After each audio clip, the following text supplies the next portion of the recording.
Hi, Nora. Hello, hello. I have much of a voice. Yes. Oh, no worries, no worries. A voice.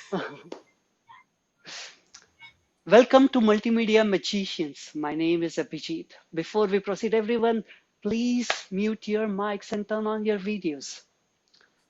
Let me introduce our Toastmaster for today, Kenneth Lakashman. Kenneth, it's all you. Thank you, Toastmaster Abhijit. Good evening, fellow Toastmasters. We are in for a treat. We have two speakers tonight that will be taking us through a Q&A session. So we are going to be skipping the lightning round, which is a little bit different than normal, and we are going to be going right into speeches.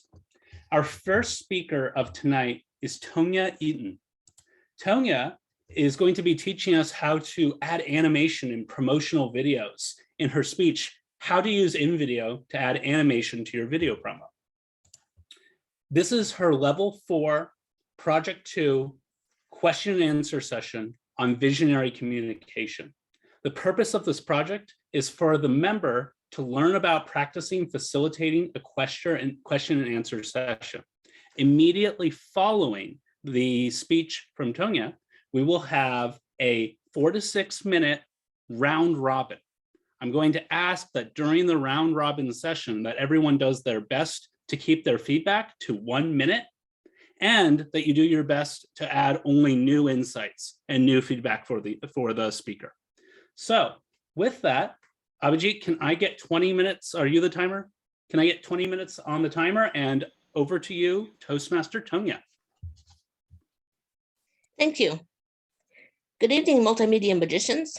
Tonight, I'm going to show you how to add some multimedia magic to your video clips using InVideo. And I'm going to go right into sharing my screen because I have a lot to share in a short period of time. I'm going to start off with telling you 3 reasons why this is a good platform to learn video clips on. Number 1, they have a lot to offer for free. As you see, I'm scrolling here. These are all the templates. Look at all these nice bright templates. And I'm scrolling down here and I'm looking and okay, here's the first one here, $4.99. It will cost you $4.99 to use that. Yet all the ones before that, most of these are free. So they are generous in their free offerings. And the second reason is because it's in the cloud. You don't have to worry about the wear and tear on your computer and whether it can handle it. And the third reason is because they just recently made it so that you can add a team to your, so you can, let's say you're editing in your Toastmaster Club, instead of downloading it and uploading it, you can just show it to them right here by adding them to it. And I am going to go in and edit a video clip, or I'm going to search for, I'm going to say that I want to promote an event. So I'm going to search for an event template. As I scroll down, you can see, and I favorited this one because I wanted to use it. So I'm going to use it because it's nice and bright, and you can preview it down here.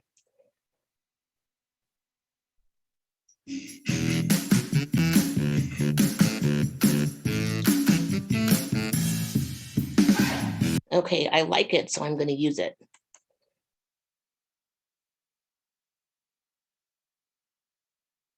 And while it's loading, I'm going to talk about how they're constantly updating, and they have tutorials available online, and you can subscribe, and they have classes on Udemy. So it's a really fun and easy platform to learn from. So the 3 tasks that we're going to go through today are all you need to create your first short video clip. And we're going to start with adding an image and or video, and then we're going to edit or add text. And then we're going to work on the background, the adding music, or you can do a voiceover. So I'm going to go ahead and start with an image. So I'm going to click on timeline, and I'm going to go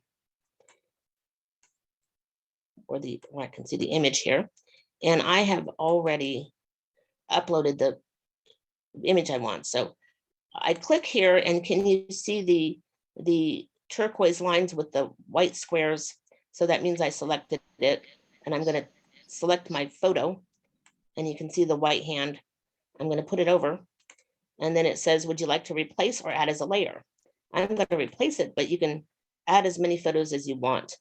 And you can move this in if it's too large and recenter it. Now we've added an image. It's not centered. And I'm going to select, I'm going to show you text next. So I'll select, and you can see the same turquoise lines around it with the white squares. And up here, I want to show you that you can click on the text color and change it. You can click on the fill color. So if you don't want it turquoise, you can change it to another color. And you can even add a shadow color. But because we're pressed for time here, I will have a question and answer session later, but I'm just going to go with editing the text. So you can, let's say organizing an event can be too much to handle. Okay, let's change the text to see.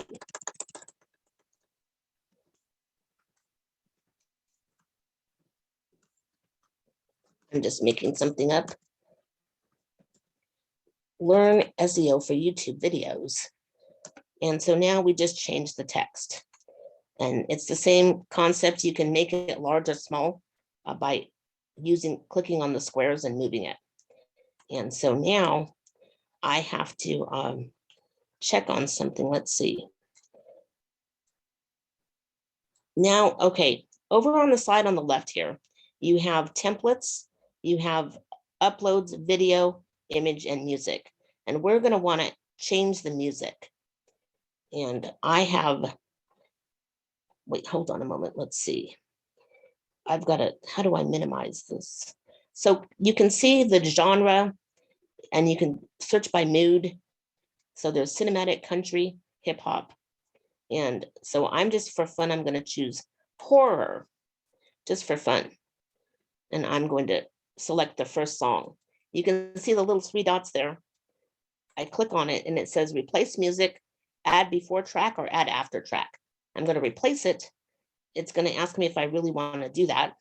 Oh, it says click all scenes. So I've got to, before you add music, it wants you to click all scenes. So now I'm going to do it again. Replace music. And now it asks, are you sure? And so I say yes. And you can see that it's a looping. So I'm going to go back to the timeline and you have just created a small video clip. So we can play it. And then I wanted to show you. So were you able to hear that? Okay, so now I want to show you how to add a Toastmasters touch to it. I'm going to go back in and I was going to show you what I created. Because I didn't have time to, I wouldn't have time to do it, so I'm just going to play it for you. How do you add a Toastmasters touch to your video to make it stand out? Well, you ask what's in it for them, just like you did when you wrote your first icebreaker speech, because this is a communication medium, just like your speech. So the same rules apply. So I'm going to play this, and you can see if it's.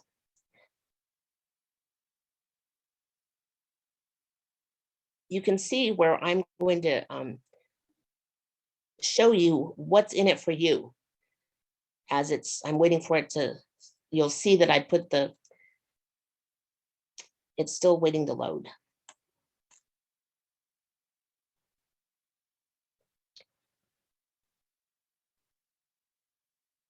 Okay.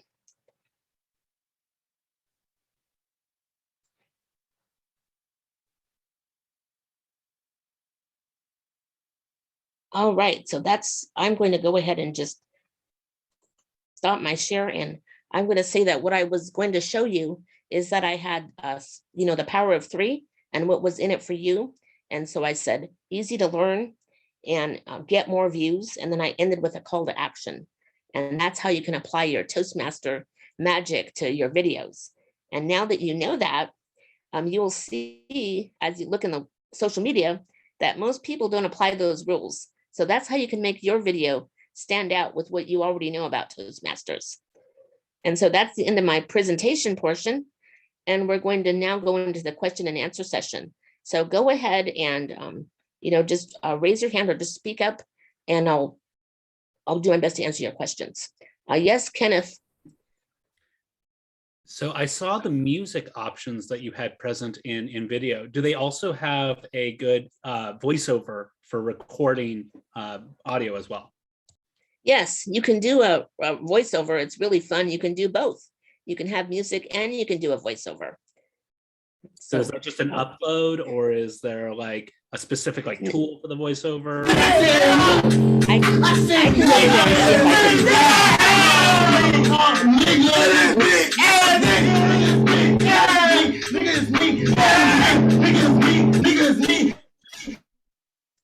Okay, so I'm going to go back into the uploads. While we're waiting for that, I'm going to go to the projects and answer Kenneth's question and show him quickly. I'm going to do this edit draft.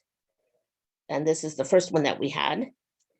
And as it's loading, I'm noticing that when you're on a Zoom, I guess it takes up bandwidth.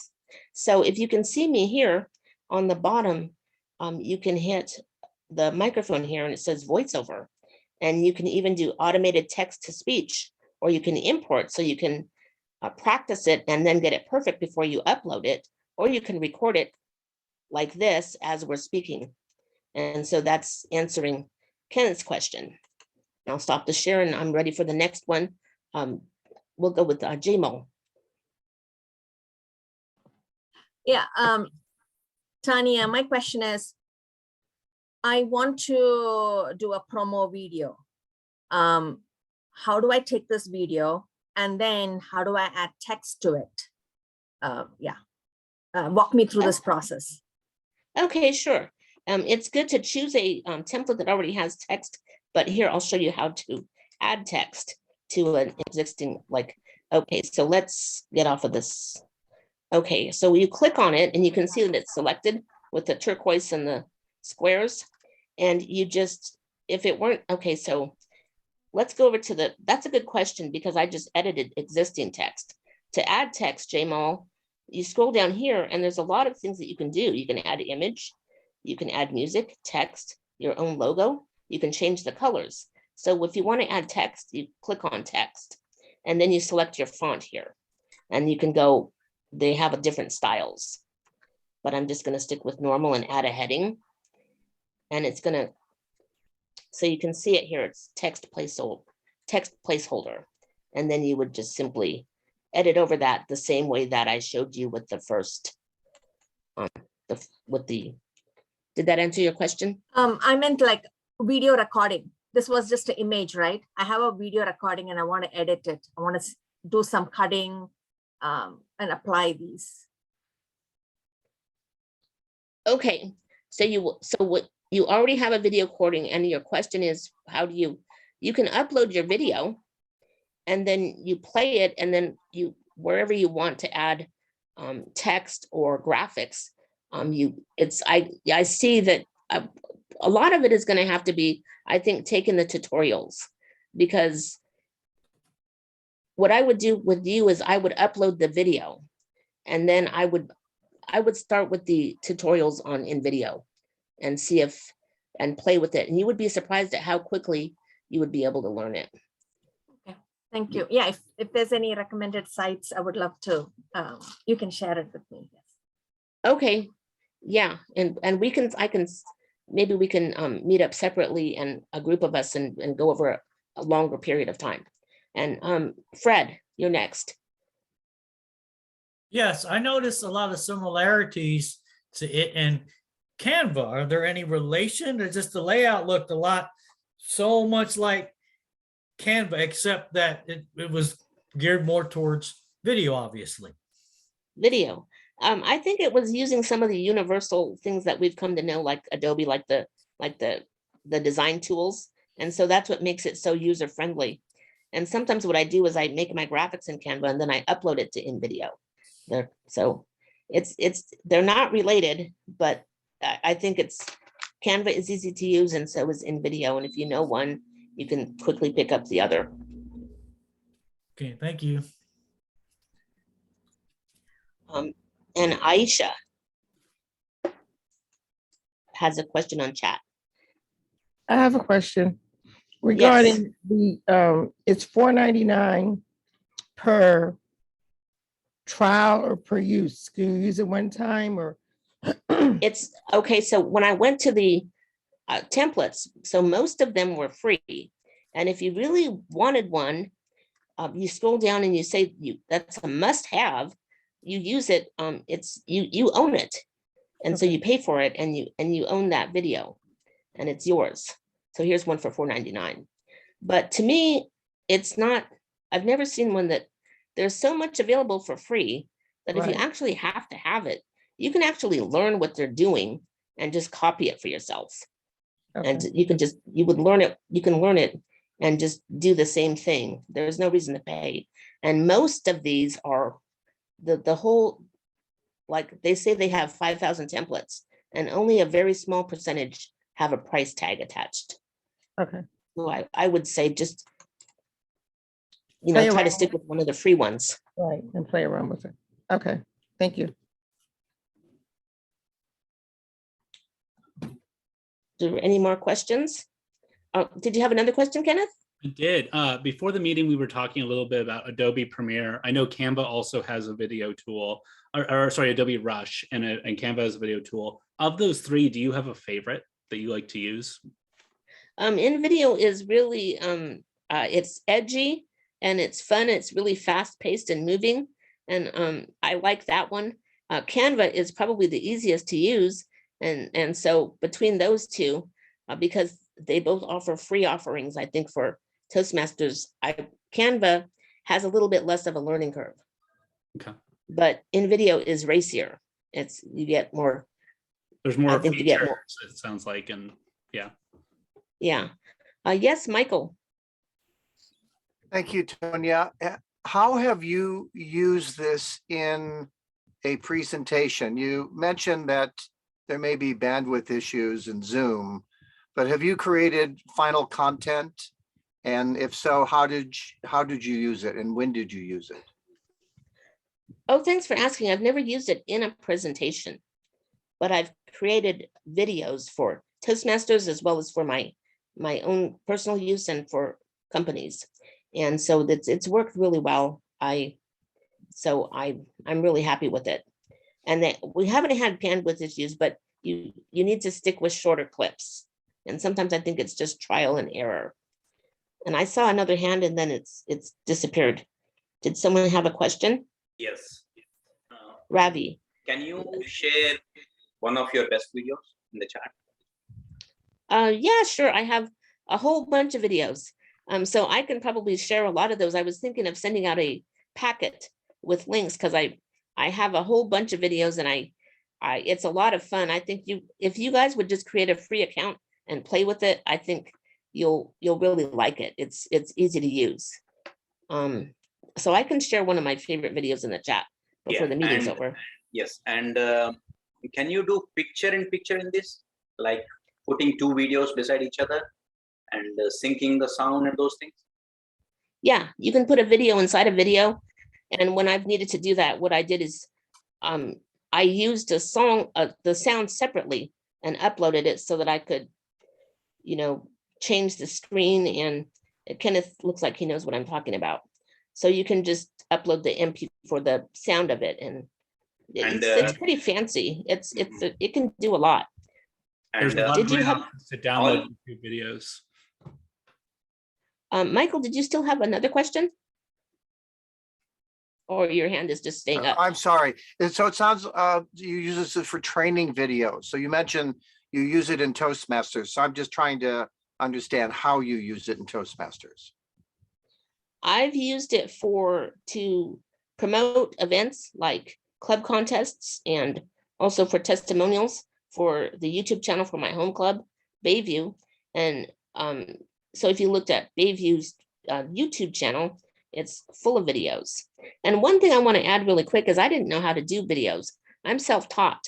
So that's how I know that all of you can do the same. And it just takes like maybe using tutorials and asking questions. And yes, Sandra. What format does it output? And is that format something you can import into your Facebook feed so that you could actually have a moving audio, video promotion? Moving audio video promotion. Yes, it lets you select. Let me see if I can get to it. You can actually select how you want to output it, and it can go right to your YouTube channel. So you can, I don't know if I'm going to share a screen, but you can tell it that you want, you know, the best quality, or you can tell it that you want to load it faster. And I think I'm gonna, so it gives you options. I don't know if I'm going to be able to share it, but you can choose lower to make it faster. You can choose just to download the sound, and you can connect your YouTube to make it quicker, and it goes right to it. There's other things, other ways that you can. How would you get it into Facebook then? I would recommend the best way. You could get into Facebook by downloading it into a video. But what I would recommend is to create a YouTube account, because then you can just put a link to your Facebook account, and it won't, it's easy to upload. And then you get double exposure because then it goes to your YouTube account also. But you can upload it directly into Facebook.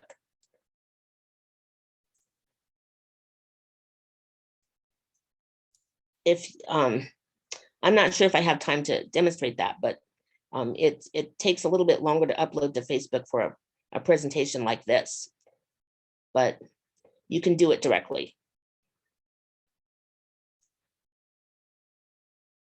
I see a yellow light. Do we have time for probably one more question?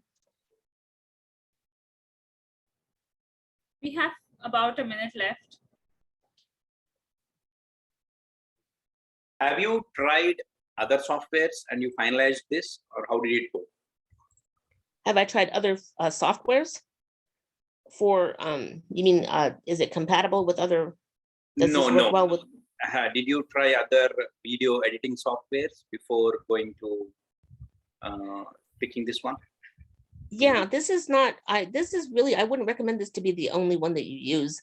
I use primarily the Adobe products, but and those are the real video editors. This is actually a video promo maker. So this is app with, you know, post-production that you upload the video that you already made, and then it adds graphics and text and music.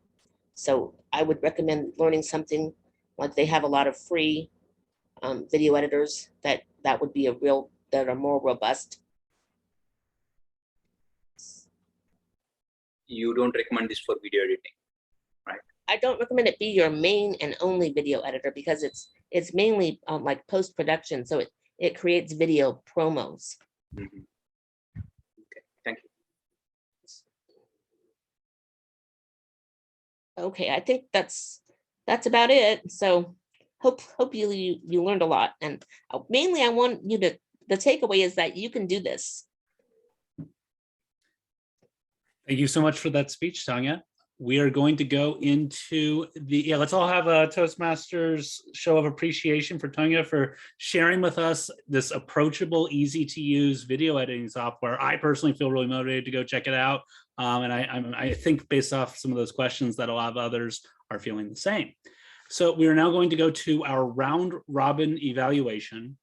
During this round robin evaluation, what I'm going to ask is try to limit your content to, or your feedback to be 1 minute per person. And we're going to move through pretty quick. So it'll be a bit of a lightning round.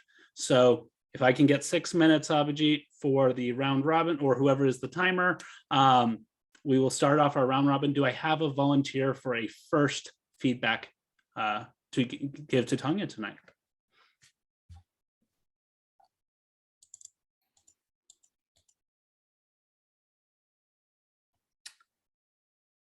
Michael, would you want to give us, why don't you start us off?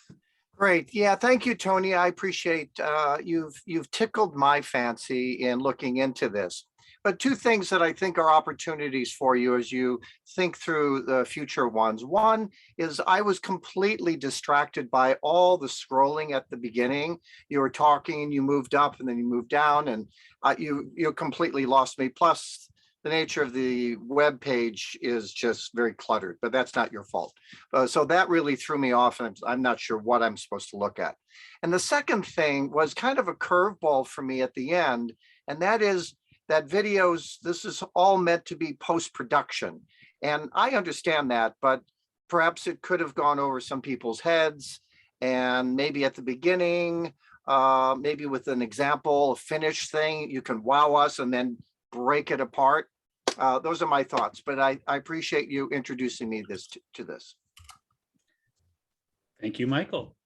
Next up, Jenny. Jenny, why don't you go next? Tonya, thanks so much for introducing a new tool. It's perfect because that's what our club needs for editing the videos. We've been using YouTube Editor. I love how you explained the how, which I think was the focus of this presentation. But I think to help hook the audience initially before you go into the how is the why, right? And you can tell from the questions, people are like, well, how's it going to help them promote their club? How's it going to help them promote their business? How is it going to? And then so once you establish the why, then your how makes sense. We're engaged, we're hooked on how it will apply to our causes or initiatives. And then the last was another question brought up was the example. So you showed us a quick demo of how to create something. It'd be nice to just see the final product or the example, a snippet of something where we're like, wow, we just can't wait to now try this with all of your tools. And so I think that would be a great educational section when it has those three components. Overall, thanks so much for sharing this. Fred, can you go ahead and give Tonya some feedback? Yes. The only thing I would recommend is I didn't know if you did it on purpose or by accident when you were talking about when someone was asking about the music and then you threw up that one video with looked like rappers and it was kind of loud. So that really threw me off. I didn't know if that was supposed to be part of your presentation or not, but I was really distracted by that. And that's really all I have. That was someone else's. That was someone else. Oh, okay. I'm sorry. Yeah. It just came up when you were doing it. Get a Zoom bomber. Mark, why don't you go ahead next? Sure. So Tonya, this is my first time attending this meeting, so I learned a lot about this great tool. So there are a couple of things. One was if I were you, I almost would take an approach kind of like the cooking show, where when you get to a point where it's going to spend some time loading, you're like, okay, and we already have it, and here's my example. So that would be one way to do it. Another thought would be to actually start off your presentation in a way that we didn't even realize that it was part of the video. Start to bring in some of that and really engage the audience with what you can do. Then stop your intro and start to demonstrate how to cobble it together. So that would be a really effective way to have demonstrated this, but still a very useful material. Thank you. Thank you, Mark. That is going to conclude our round robin feedback. We are going to now tee up our next speaker for the evening, which will be John Greco. John Greco is going to help us understand the differences between mixing and mastering music in his speech titled Mixing and Mastering Modern Music. This is part of Engaging Humor Level 4, Project 2, Question and Answer, Mixing and Mastering Music. Over to you, John. And timer, can I get 20 minutes on the clock? Thank you. Let me confirm that you can all see my slide deck. Yes. Great. So I was born in 1963. I know it's hard to tell looking at me, but I really am that old. And I grew up with a number of older brothers and sisters. So I very much listened to the music of that time frame, the 60s and the 70s. And I'm still a big classic rock fan. And what I found interesting, and I've always been into music, is how music was developed during that time frame. Prior to that, it was basically recordings that were done oftentimes with a single microphone of the entire band or orchestra or whatever was there. At about the time of the Beatles, that they started to use multi-tracks. Now, interestingly, most of the initial Beatles recordings were actually monophonic, meaning it was a single sound source that you'd hear as if it was not in your stereo view, but just in the middle. But they would actually use two tracks. One track they would use for the vocals, and one track they would use for the instruments. And they would ultimately mix those. That way they could have a balance between the vocals and the instrumentation.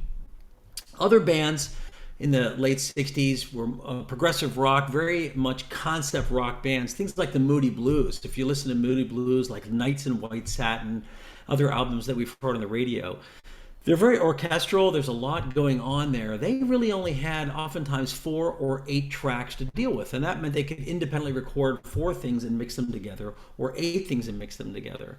And there was a lot of what they call bouncing. They would take these 4 tracks, bounce them together into a single track, then record another 3 tracks and bounce those together.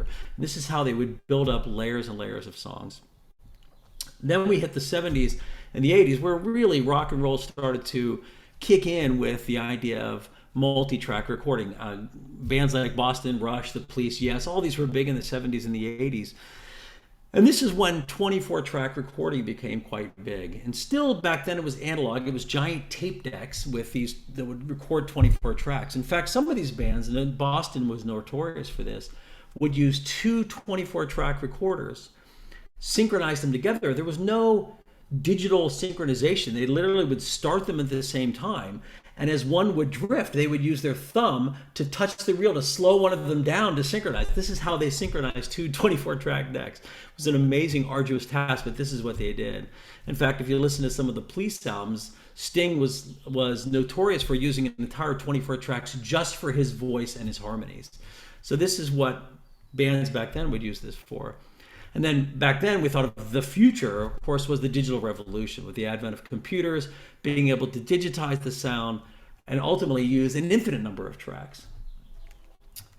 And I'm going to just reshare this one more time because I think when I did it, I didn't click on the proper thing that Abhijit told me to do. So now I will do that properly. Very good. So mixing and mastering, what is that? Mixing is an idea that I can record every instrument and every sound, and I can capture them separately in an individual track. I can apply effects to these individual tracks or to groups of tracks. What is an example of that? Equalization, or what the industry calls EQ, is a big example of that. For example, our ears hear 20 hertz to 20,000 hertz. That's kind of the frequency spectrum that we can hear. If I want to say this track, I don't want a lot of bass, I want to taper off that bass so it's not very loud, but I really want the treble to be much louder, you can equalize that track and adjust that individual track. If I capture all the drums together, I can apply an equalization to all of them as a group. These are the kind of things I can do. I can add reverberation or echo or all sorts of effects to these individual tracks. And of course, most importantly is the things like volume and panning. I can adjust the volume of each individual track and where it occurs in the stereo space. Is it closer to my left ear, closer to my right ear? Does it sit farther back in the mix? Things like that. So what are some examples of mixing artists? Oftentimes the mix was really governed by the producer. Sometimes the bands were involved, but oftentimes the album was recorded by the band, and then the producer would kind of decide the feel of the song. Some big producers are the names like David Foster, and he always worked with an engineer by the name of Umberto Gatico. And these guys did some albums that you probably heard of, but didn't even realize they were doing. Chicago, 16, 17, and 18, St. Elmo's Fire, The Breakfast Club, all these were produced by David Foster. He's very prolific in the 80s and the 90s. Anything that was Peter Cetera, he produced. And oftentimes he used the same mixing engineer to achieve the feel that he was trying to put across in an album. Trevor Horn, he was did Yes's big album, which was 90125. I think we've all heard Owner of a Lonely Heart. We can remember that song from the 80s. And it's a very effects-ridden song. There's effects all over the place and very, very modern for that day. I think it was 1982 or 83. And it was quite, if you listen to the whole album, you'll get a real sense for what mixing was like during the 80s. And Nick Raskulidze, I can have a difficult time with his name, Raskulidze, and his engineer, and he's done a lot of modern albums, both country and Western albums, and also rock albums. And these are just a few names. There's a number of producers and mixers that are out there. So I want to give you a little example of what mixing is. It's very difficult to see this screen, but I wanted to show you what the person doing the mixing engineer and the producer ultimately sees. They use something called a digital audio workstation, a DAW. This is a screenshot from Logic Pro, which runs on the Macintosh. There are a number of companies that make various DAWs that all do similar things.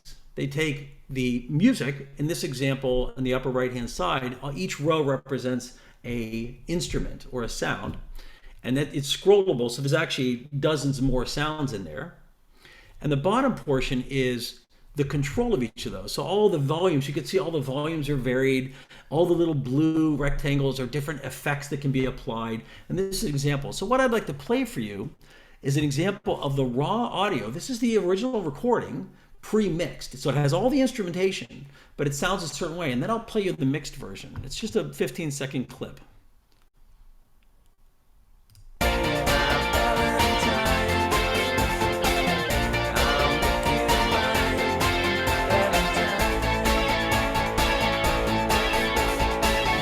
So was everybody able to hear that? Now I realize that most of you have laptop speakers, perhaps headsets, but I think you'll hear the difference on the mixed audio. Again, exact same instrumentation, but just a variation of the levels, some of the effects that might be applied, some of the stereo separation. And what you'll hear is a much deeper mix and a much different feel of this clip. It's exactly the same instrumentation. Let's take a listen.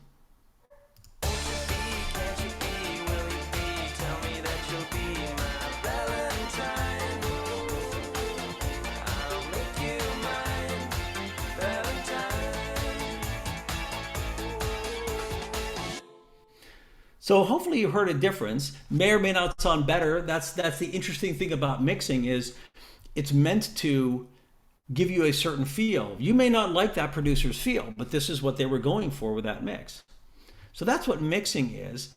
I want to talk a little bit about what mastering is. Now, in mastering, a song has already been mixed. The producer has his feel. This is what it's supposed to feel like. And that's a done deal. The mastering artist never tries to change the feel of the song. All the changes that the mastering artist does is very subtle and nuanced changes. One of the key things a mastering artist looks for is just simply volume leveling. It turns out that the leveling you do for a CD is much different than you do for a streaming server like Spotify, that you do for Apple Music. These are all different levels. And so you try to master it for the service that you think you're going to go on. Even those that are mastered for albums that are like, we still have vinyl. I have tons of vinyl, but they still produce vinyl, and it's mastered differently for that. And the changes are things like volume, but there's also equalization that can be applied to the entire track. And I'll go over that a little bit in the diagram. I wanted to give you an example, and frankly, I'm going to give you one example. There's tons of mastering artists out there, but the reality is, go back to the 70s, 80s, and but about any album that you would pick, you say, well, I like classic rock, I'm going to pick random album X. It's probably mastered by Bob Ludwig. He was unbelievably prolific in terms of what he was able to master, and everybody trusted his ear. He knew what was the best sound, and that was his job. So what does mastering look like? Here's another example. Again, every DAW is different, but on the upper left, you can see the song or a visual representation of the audio. And here's one example of a specific effect that might be applied. In fact, this is a equalization for that song. And you'll see the low frequencies on the left and the high frequencies on the right. There's a roll off of the low frequencies. Let's see if we can bring the bass so it's not quite so boomy. And the mid-range, we're just going to pick out a few tiny little areas. Again, super subtle changes, but you might want to accentuate a little something in the song that might not be quite coming out the way it should. And there's all kinds of interesting, what they call plugins for these kinds of things. Now, there's dynamic compression that says, well, compression says I have a dynamic range. My loud is here and my soft is way down here, but I want to compress it so my soft is closer to the loud. But I only want to do that for instrument X when instrument Y is playing. So I have this dynamic way of adjusting compression. These are just one of the thousands of different things mastering artists can do. I'm going to play two clips for you. One is unmastered. It's going to sound very good. And the other is mastered. Now, even in our laptop speakers, hopefully we can hear the difference between what those things sound like. Let me play the unmastered clip first.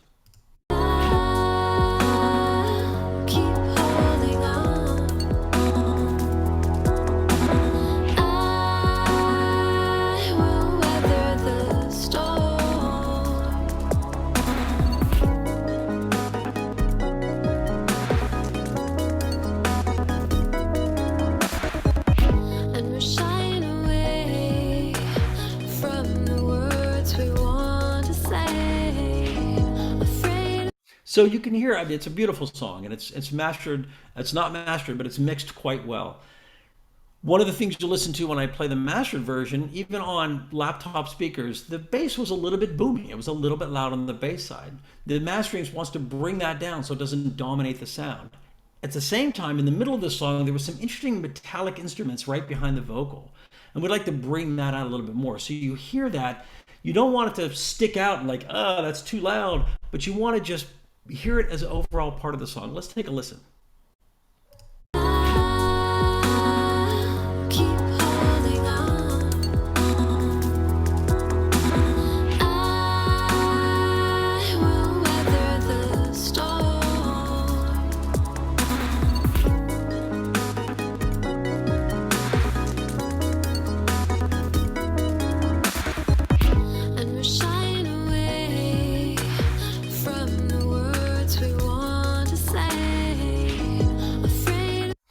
So that's the difference. And again, very subtle.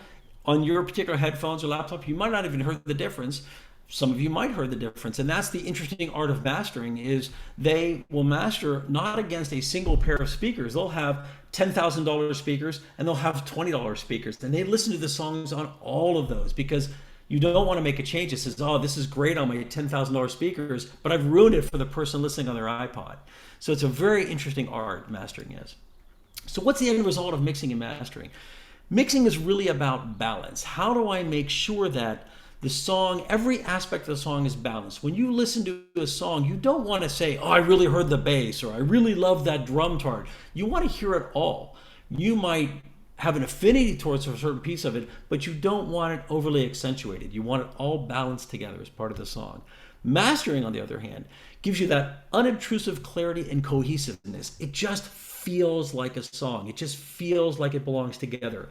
And it ultimately, you're looking for listener contentment. I want to be happy and satisfied. I don't want the song to bother me. I don't want it to stand out in any way that keeps me from continuing listening to it, whether it's in the background, I'm doing the dishes, or I'm running, or whatever I'm doing. I'm just enjoying the song. That's the goal of mixing and mastering.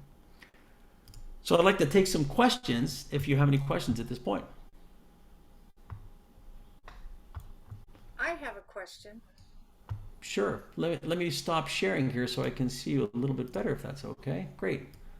What's your question? How long have you been in? Are you okay? You're a Toastmaster. That's correct. That's correct. I've been in Toastmasters for a couple of years, and I should mention my job is not mixing or mastering. I've just been into music my whole life, and so I kind of do this for fun on the outside. But it gave me an opportunity to speak about it. Yeah. Define the outside. Say again? Define the outside. Are you with a major recording studio, or? No, that would be great. I wish I was. No, this is just for my own fun. I do it for my own music that I make, and I'm able to do that. My sister's husband was in the music industry, so it was fun to work. He's passed away now, but it was very much a lot of fun to work with him on this kind of stuff. But it's mostly what I've just picked up over the last 40 plus years, playing in a couple bands and learning about this kind of on my own. And so are you, okay, I'm on a Mac, and is that, do you use GarageBand? Yeah, so that's interesting. So there's both Macs and PCs have a number of tools that are able to do this. The industry standard for many years was what was called DigiDesign Pro Tools, which runs on a PC and a Mac. I was using Logic Pro, which only runs on a Mac. It turns out GarageBand is kind of like the little brother of Logic. It has some of the features of Logic, but not all the features. And so it's a wonderful way to get into it because it's free with a Mac and it gives you some exposure to this. So that's a great point I didn't bring out. But yeah, GarageBand is a really interesting way to get into this. I do see some other hands. Mark, I wanted to see your hand raised. What was your question? Just real briefly, what is remastering? We hear a lot about songs that have been remastered. What is that? It's a great question. You'll hear remixed and you hear remastered. Remixed oftentimes, for example, I think Elton John just had a recent hit with, he took a song from 20 years ago and he sang it with another artist and they did a remix. That was really remixed to the nth degree. They kind of redid the whole song. It's basically the same song, but clearly very much different instrumentation, a whole different feel. That was remixed. Remastering oftentimes, and you'll see that on a lot of 70s, 80s, and 90s albums have been remastered. When they first came out with CDs, they mastered them a lot like they did record albums. What they realized after they produced CDs is the mastering should have been very different. They should have changed the audio levels. In fact, you pick an old CD from the 80s or 90s and play it against the CD in the 2000s, you'll hear a huge difference in the leveling of just the volume level alone. And also, now that we have so many streaming services, you want to remaster it so the volume leveling and the compression, the dynamic range is appropriate for that streaming service. So that's what remastering is about. Any other questions? Oh, Namitha, you have a question. Yeah, John, Namita here. So what I was asking is that what about the 4D and 8D songs? That is, if you know about it, Post Melody, the artist has some songs and those are in 4D and 8D. You can hear a distinct difference. Like I heard in your song by that artist, Cody Francis, Weather Any Storm. In Post Melody's song, you can hear the difference. It feels like the song is going from one side of the year to another in 4D. Right. And in 8D, you actually feel like you are in a theater listening to that song. You know, that is the kind of song they have made it to. It was a normal song, a usual song. Yeah, I think what you're referring to, and I might be wrong about this, but is the way we represent dimensions in terms of our audio space. Right, we think of stereo as left and right, and we think of the depth as another dimension, right? How close is the sound to me and how far away? If you think in terms of, oftentimes in movies, you'll see Dolby Atmos. What does that mean? They start representing a lot of different channels. There's an up and a down, right? So the idea is I can have things somewhere in my stereo space, whether it's far away, close, up, down. I can have movement throughout that entire three-dimensional representation of where sound belongs. So that's really interesting. I think I have time, at least one more question. Kenneth, you had a question? Yeah, John. So last year I was playing around with Ableton and having a good time. And then I started getting ads on YouTube for something like called chord packs, which looks like a way to get started early with like all the chord progressions already done. Would you recommend if someone's trying to get started mixing their music to use some of those pre-made tools, or is that kind of just people trying to take your money? You know, it's crazy the number of tools that exist these days, and it's pretty cool that what you're talking about, chord max, is the idea of like, look, I don't happen to be an artist in this particular area, but I want to build up a song. Well, I can represent and say, well, I'm doing it in the key of C. It's a major song. This is my progression, and you start to define that, and it says, great, I will pick and choose instrumentation to build that chord to represent it. So you don't have to define every note. You just define your progression. It's kind of a cool tool.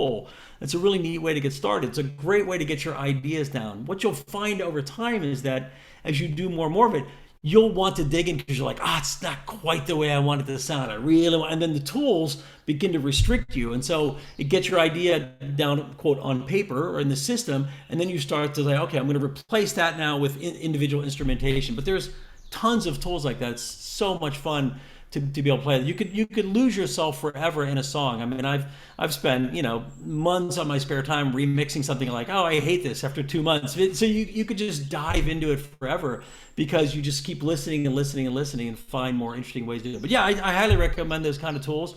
They can make it really fun to get stuff on paper very quickly. But eventually you're not going to want to be the same as somebody else. And so your tool, you start to outgrow your tool because you want your individual sound. You don't want to sound like what the tool generates, but very fun. A lot of great way to get ideas down quickly. Sure. I think I have time for one more, and then that's it. One more question, if there is one. Otherwise, I will end it and turn it back over to you. One more question, Linda. Okay, thank you, John. Yes, wonderful is the presentation and very beautiful to music. So my question is, if you want to the elements for the solos instrument, something like trumpet, something like a piano, and this is the element, is a concept. How do you want to be the moving? I prefer is the mastered music. It's very smoothly and very comfortable, right? But how is the balance if used in the mixing the video? So you're saying if I record a single piano, for example, how does mixing and mastering apply to that? Solos, Well, something like that. Thank you. Yeah. So most instruments, piano in particular, you mentioned piano is unbelievably complex, right? A grand piano, you can put multiple microphones. You can put one close to the keys, away from the keys. You can put one at distance and a close. You get a very much a stereo representation of the piano. You want to hear the clicking on the piano as somebody's playing. So you can have 16 microphones just on a piano, and then mix those individual pieces together to create a beautiful piano sound. So that's an interesting, you mentioned piano, but oftentimes in very expensive recording studios, they can spend a ton of money recording a single instrument. For you or I, generally it's monophonic or stereo. You have one or two microphones. If you're recording a guitar, you might want to have one at the bridge and one at the neck to get two different types of sounds. You bounce those together. You can add some reverb, which makes it sound like it's a big giant hall somewhere or an interesting open room. You can do things like that with some mixing and mastering. So, well, this is great. I'm sorry I'm running out of time, but I want to turn it back over to you, Toastmaster. Thank you, John. That was a very passionate speech. Really loved how you shared your taste. I'll also comment, my dad was born in 1963, so I grew up with like every single song and every single person you referenced. So just personal. Thanks for making me feel old. Thank you. Let's see. So I would like to now go to our round robin feedback. If you can go ahead and use the raise hand to tell me if you're interested in giving that round robin feedback. And I will start off with Mark Miller. John, loved it. You had specific examples. You had music for us to listen to. You had before and after. And I think the only thing that outdid your presentation was your Q&A session, where it's clear you really, really know this space. So then it comes to what would I suggest going further?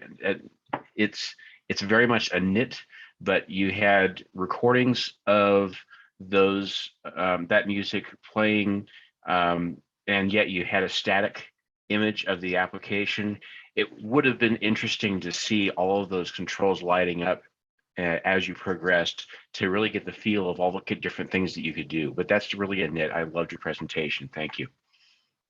Thank you, Mark. Next up, Natima, why don't you go ahead next? Apologize. Natima? Namitha? Sorry if I'm mispronouncing your name. Sorry. I was wondering whom you're calling because I didn't find that. It's totally fine. It's totally fine. So, John, as usual, a good speech. I already told you I'm a big fan of this speech of yours because I've heard it before. The only recommendation I have here is that, you can introduce the UX of the software you're using, the software Logic Pro. You can at least give a brief introduction in the starting of your speech or before you show those slides of that software, so that the people in this meeting have an idea what you're talking about, because not everyone is well versed with these kind of softwares. I personally have tried some of them, so I understood what you're talking about. So if you can just cut out the specific part of the UX in your screenshot and label them, you can do the labeling in many other softwares. Like in Canva, you can do it. Even in MS Paint, you can do it. I'm pretty sure that Macintosh laptops have some other option. So Canva is available across all the laptops because it's a web-based application. So if you could have just labeled those particular parts of that UX of your software, then we could have got a good idea. What I do is I put one and this part I'm talking about, then two, step two, this, step three. that is how I usually label my screenshots, even at workplace. So that is the only feedback I have. Thank you so much. That makes sense. Thank you. Michael, how about you go next? John, thank you so much. You took a fairly complex subject and made it accessible to me, and I trust everyone else. So thank you for that. I was kind of confused when you talked about compression, because there is compressing music like an MP3, and I wasn't sure if you were mixing concepts. And what really intrigued me, and this could be another speech by itself, I think, and that is this idea of mastering for all sorts of different devices. As you said, testing the low end and testing the $10,000 speakers. That fascinates me, because I would say everybody that's present today is a consumer of music. And I work for Apple, so I sell a lot of audio stuff that Apple makes. So these are discussions I have, and I'm more informed. So thank you for that. But I think you might look at part 2 of this and say, you know, there's some things that you should think about if you really are passionate about music. Thank you so much. And Jenny, why don't you be our last one for the evening? John, thanks so much for the making it truly accessible. And I also want to build upon Mark's suggestion for, I would have loved to hear the masterpiece at first, because you had so many masterpieces, right? And then deconstructed to the mixing and the mastering of how you created it. And this is a perfect example if you want to come back and do the same presentation with multimedia effects, where you could show the video synced with the audio of the equalizer or the wavelengths, and then you can highlight, here's the point, the subtle difference, or choose a masterpiece song where the differences are much easier to see and hear with the mixing and the mastering to illustrate and exemplify your point, right? So I don't know if you've already chosen that, or it's really just that subtle to see, but if there are pieces that can help us hear and see that, and then like all the other comments to label that, and you can almost like a sort of a, instead of a sports commentary, the music commentary. Here's the facts of how it's being made or deconstructed, and here's the color of the nuances, the artistic elements, the feel, the why Bob Ludwig is the master of how he can get it right. So we can see all the aspects of how all these complexities digested or deconstructed. Otherwise, I thought this was a fascinating topic that has so much potential for enriching us in an immersive medium, not just visually, but also audio-wise. Thanks so much. Thank you. All right, so that will conclude our prepared speeches for the evening. Thank you. Let's all give a big Toastmasters show of appreciation to John and Tanya. They really knocked it out of the park. Tanya showed us how we can make our videos in a really easy to start way. And John inspired us with maybe how we'll write our own scores for those videos. What I would like to do next is I would like to get feedback from our guests who joined us this evening to hear how what they thought of our club and how their experience went. So I would like to start by calling on Fred Bergeron. If you would tell us what was your impression of our meeting tonight? Well, first, I didn't know it was a meeting. I just got an invitation on this session. So I was thinking it was just going to be a session, but I loved it because I'm taking videography in school and I play around with Canva a lot. So I saw the differences in the first presentation. So I think I'm going to apply a lot of that on what I learned. So I really enjoyed it in that aspect. And to find a group like this is amazing, because Kathy and I are part of a group called Lens Masters Advanced, where we talk about stills, but at a totally different perspective. So I can relate. So I loved it. Really glad to hear that endorsement. And Kathy, are you also a guest with us tonight? How was your experience? Well, unfortunately, I'm not very good at reading, and I messed up the time, and I came in 30 minutes late, so I just got into the tail end, and I very unfortunately missed the front part of the meeting. But so far, I think it's just amazing. Thank you very much. I Thank you, Abhijit, for the invitation. And if this is your regular, the name, you are actually Multimedia Toastmasters Club? That is the name of our club. And yes, we meet every other week on Tuesdays and would love If to have you join us again. Please keep those invites coming, please. Thank you very much. And next time I'll be on time. Wonderful. Before I go to additional guest feedback, I'd like to turn things over to the general evaluator for the evening, Chi. Chi, can you give us your evaluation report? I'll make this very quick. Thank you very much. So first of all, congratulations for having a very wide interest. 32 guests were in the room today at the peak. Congratulations. We're doing something right with the publicity. Yay. One item for improvement would be to put a timestamp on our agenda so that we know exactly what time that we may be hitting the round robin for the second speaker, etc. That'll help us keep on time even better. And one feedback to the speakers, since you were doing the Q&A session, what you could do when you don't have anyone coming up with questions is just start off with a question to self. Usually people ask me this and have a question prepared and answer that. Back to you, Toastmaster. Awesome. Let's see. Abhijit, do you have any final remarks before I go back and get additional guest impressions? Our president is in house. Pooja, it's all you. Thank you so much, Abhijit. And it's so great to be back. Thank you to both of our speakers for these very, very educational speeches. And I look forward to our guests' feedback. I'll hand it back to you, Kenneth, for the feedback. Thank you, Pooja. Mark, thank you so much for joining. Oh, did you have something to say? No. Okay. Mark, how was your experience tonight? I'm so glad to see you in here tonight.